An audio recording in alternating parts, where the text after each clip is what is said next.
ہمارا آج کا ناول آفٹر میرج پہ بیس کرتا ہے. لو ایٹ فرسٹ سائٹ ہے. بڑا نا ڈرامیٹک سا ناول ہے. بارش میں ہیرو اور ہیروئن کی پہلی بار ایک دوسرے پہ نظر پڑتی ہے اور ہیروئن کی سائڈ سے یہ سٹوری ہے کہ اس کو ہیرو بہت پسند آتا ہے اور وہ اللہ تعالیٰ سے دعائیں مانگ مانگ کے ہیرو کو مطلب وہ چاہتی ہے کہ یہ میرا محرم بن جائے، میرا شوہر بن جائے، میری اس کے ساتھ شادی ہو جائے. تو وہ اللہ تعالیٰ کی طرف سے ہی مطلب ناول میں بتاتے ہیں کہ قدرتی ہی اس کا رشتہ بھی آ جاتا ہے اور ہیروئن کی اس سے شادی ہو جاتی ہے.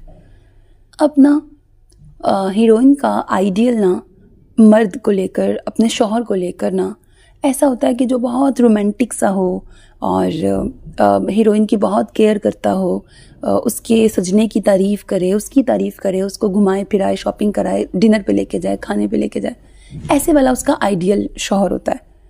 اب کیونکہ یہ لوگوں کی لو میرج تو ہوتی نہیں ہے، بس دیکھا ہوتا ہے اور اس کی دعاؤں سے وہ دعائیں قبول ہو جاتی ہیں اور اس کی اسی سے شادی ہو جاتی ہے. تو شادی کے بعد ہیروئن کو پتہ لگتا ہے کہ یہ تو بڑا ہی ریزرو نیچر کا بندہ ہے. مطلب اس کو لگتا ہے کہ اس کی ساری دعائیں، اس کے سارے ارمان خواہشیں رائے گاں. اب جو ہے وہ آفٹر میرج ناول کا سٹارٹ ہی ایسے ہوتا ہے کہ ان کے 3 بچے ہو چکے ہیں اور اس آگے پھر آفٹر میرج سٹوری چلتی ہے.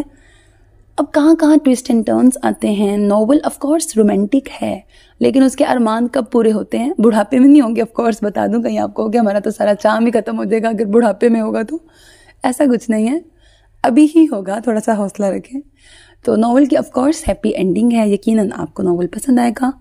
اپنا بہت خیال رکھیے گا. نیک تمناؤں کے ساتھ. اللہ حافظ.